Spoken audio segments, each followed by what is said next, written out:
Welcome to Digongs TV.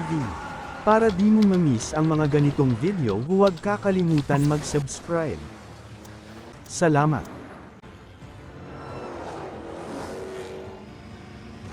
Sa pagsisimula ng pelikula, noong 2011, sinubukan ni Dante Reyes, ang anak ng drug lord na si Hernan Reyes, na pigilan sina Dominic Toretto at Brian O'Connor sa pagnanakaw ng vault na naglalaman ng kayamanan ng kanyang ama.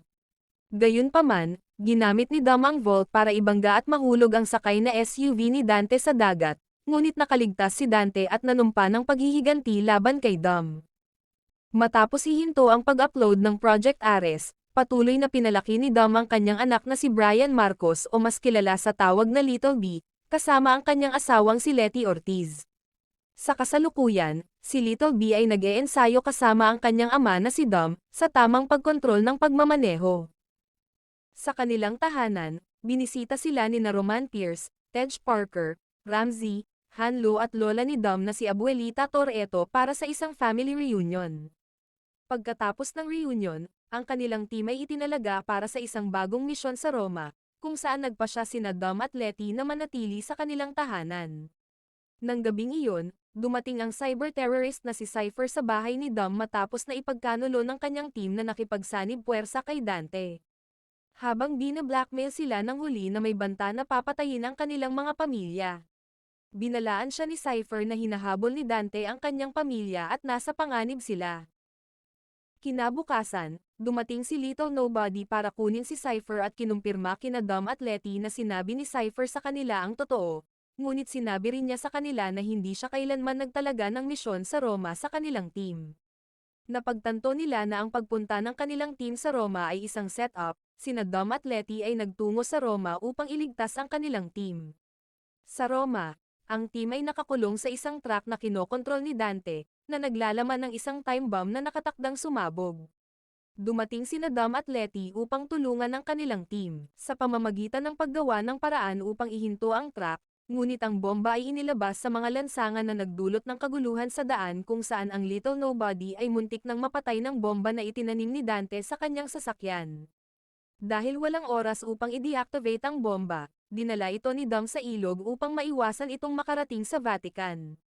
Bagamat nagawa ito ni Dom, sumabog ang bomba at nawasak ang malaking bahagi ng lungsod. Si Dom at ang kanyang mga kasamahan ang sinisisi sa mga pangyayari at naging mga internasyonal na pugante, kung saan si Letty ay inaresto habang ang natitirang bahagi ng team ay nagawang makatakas. Si Ames, ang bagong pinuno ng organisasyon ni Mr. Nobody, ay naniniwala na ang mga kasamahan ni Dom ang may pananagutan sa pag-atake at nagsimula ng isang manhunt upang mahuli sila. Sa Los Angeles, dumating ang isang Special Forces team para kunin si Little B, na nasa ilalim ng pangangalaga ng kapatid ni Dom na si Mia. Hindi nagtagal ay sinamahan sila ng kapatid ni Dom na si Jacob at nadaig ang pangkat.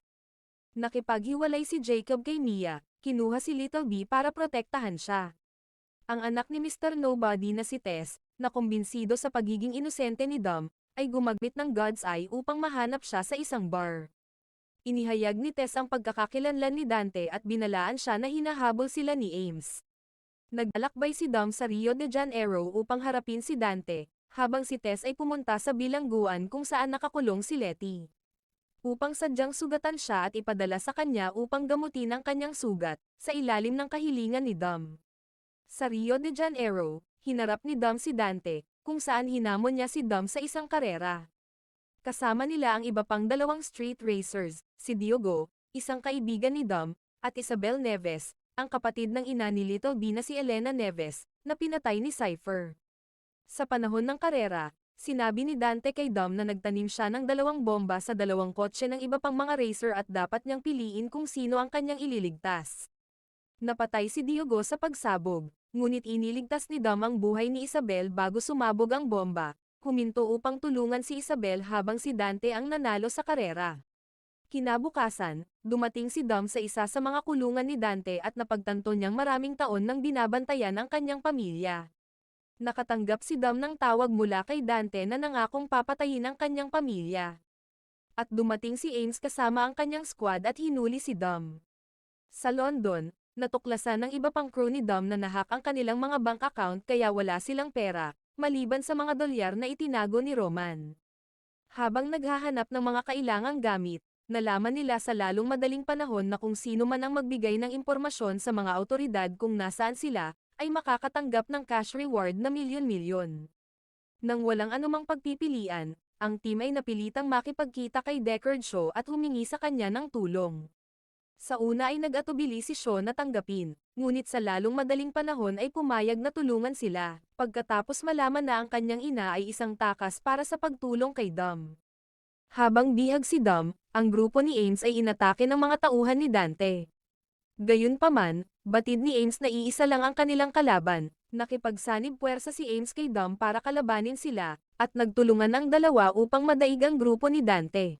Gayunpaman, ito ay nahayag na isang bitag dahil bihag ni Dante si Isabel. Dumating si Tess upang tulungan si Dom ngunit nasugatan ng isang sniper na inupahan ni Dante at ninakaw ang God's Eye, na ginamit niya upang habulin si Brian sa Portugal. Nailigtas ni Dom si Isabel habang nakatakas si Dante sakay ng helicopter. Si Ames, na kinikilala ang pagiging inosente ni Dom, ay pumayag na tulungan siya. Pagdating sa Portugal, sina Jacob at Little B ay hinabol ng isang grupo ng mga mersenaryo, kung saan ang dalawa sa una ay nagtagumpay upang madaig sila. Dumating si Dom sa Portugal upang iligtas si Brian kung saan siya ay nakaharap ng mga natitirang mersenaryo. Gayunpaman, nagawa ni Dante na kidnapin si Little B.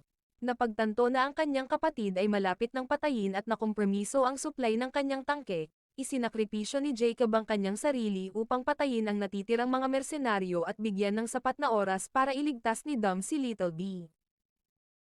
Matapos sirain ang dalawang helicopter, nagawang iligtas ni Dom si Little B. Nang makarating si Dom at Little B sa gitna ng dam, hinarangan sila ng dalawang trailer truck na kinokontrol ni Dante. Dumating din ang eroplano kasama ang natitirang crew ni Dom, ngunit sa kalaunan ay pinasabog ni Ames, na ipinahayag na una pa lang ay nagtatrabaho na siya para kay Dante, na tila pinatay sila. Nang walang pagpipilian si Dom at Little B, sila ay tumakas sa pamamagitan ng pagpapatalon ng kanilang kotse sa dam. Inihayag ni Dante na nagtanim siya ng mga bomba sa dam na may layuning sirain ang mga ito, inaasahan na makakatakas si Dom, na pinag-aralan ang bawat hakbang na gagawin ni Dom.